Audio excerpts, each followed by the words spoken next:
আসসালামু আলাইকুম। স্বাগত জানাচ্ছি সুরমা টিভি 24 এর নিয়মিত আয়োজন আজকের শীর্ষ সংবাদে আমি হাবিবুর রহমান। শুরুতেই জানিয়ে দিচ্ছি আজকের দেশের শীর্ষ সংবাদগুলো।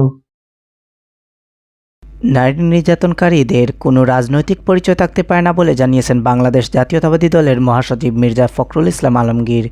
মৎস্য ও প্রাণী সম্পদ উপদেষ্টা ফরিদা আক্তার বলেছেন, প্রাণী স্বাস্থ্য সুরক্ষার মাধ্যমে মানুষের পুষ্টি ও খাদ্য নিরাপত্তা নিশ্চিত করা সম্ভব। রাজধানীর মগবাজারে একটি আবাসিক হোটেলে স্বামী স্ত্রী ও তাদের 17 বছরের সন্তানের অস্বাভাবিক মৃত্যু হয়েছে। মৃত্যুর কারণ খতিয়ে দেখছে আইনশৃঙ্খলা রক্ষাকারী বাহিনীর সদস্যরা।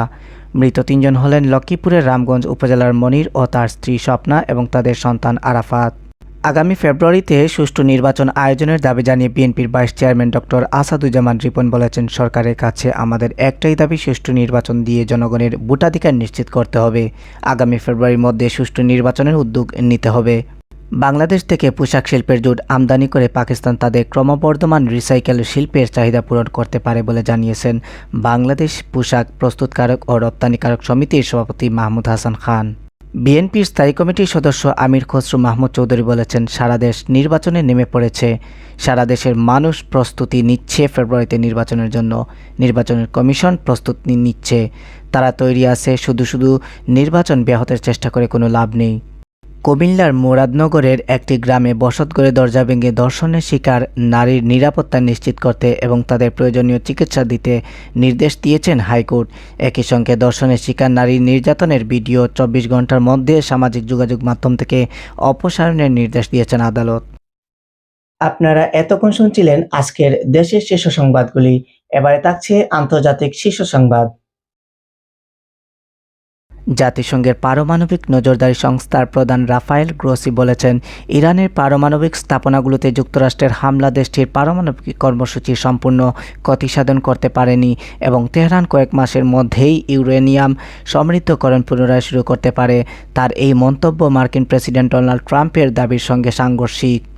ইসরায়েলের প্রাক্তন প্রধানমন্ত্রী নাফতালি বেনেট বলেছেন, বর্তমান প্রধানমন্ত্রী বেনিয়ামিন নেতানিয়াহুকে ক্ষমতা থেকে সরে দাঁড়াতে হবে। নেতানিয়াহু 20 বছর ধরে ক্ষমতায় আছেন, যা বেশি এবং দেশের জন্য ভালো নয়। ইসরায়েলের চ্যানেল 12কে দেওয়া এক সাক্ষাৎকারে তিনি একথা বলেন। গাজা উপত্যকায় ইসরায়েলের অবরোধের কারণে তৈরি হওয়া দুর্ভিক্ষের সংকট নিয়ে ফিলিস্তিনের স্বাধীনতাকামী সংগঠন হামাস একটি বিবৃতি প্রকাশ করেছে। বিবৃতিতে ইসরায়েলের প্রধানমন্ত্রী বেনিয়ামিন নেতানিয়াহুকে যুদ্ধাপরাধী আখ্যা দিয়ে হামাস অভিযোগ করেছে, ইসরায়েল গাজায় পরিকল্পিতভাবে মানুষকে অনাহারে রাখছে। ইউক্রেনের বিরুদ্ধে 3 বছর ধরে চলা যুদ্ধের ইতিহাসে সবচেয়ে বড় বিমান হামলা চালিয়েছে রাশিয়া। আপনারা শুনছিলেন এতক্ষণ আন্তর্জাতিক শীর্ষ সংবাদগুলি। এবারে থাকছে খেলাধুলা। ক্রিকেট একটি বিনোদনের মাধ্যম। নিজেদের নৈপুণ্যে দর্শকের বিনোদন দিয়ে থাকেন ক্রিকেটাররা, কিন্তু সেই বিনোদনের মাঝেই নেমে এলো বিষাদের ছায়া। আগের বলেই ছক্কা হাঁকিয়ে দর্শকদের মনোরঞ্জন করলেন, কিন্তু পরের বল আর মোকাবিলা করা হলো না। মাঠেই মৃত্যুর কোলে ঢলে পড়লেন ভারতীয় ক্রিকেটার হরজিত সিং।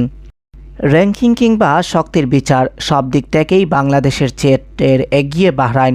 দুই দলের র্যাঙ্কিংয়ের পার্থক্য 36, তাই ম্যাচটি হওয়ার কথা ছিল অসম, হয়েছেও সেটাই।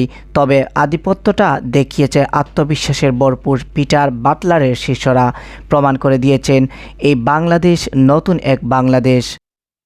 প্রিয় দর্শক, এই ছিল সুরমা টিভি 24 এর আজকের শীর্ষ সংবাদ। দেখা হচ্ছে পরবর্তী সংবাদে। ততক্ষণে ভালো থাকুন। আল্লাহ হাফেজ।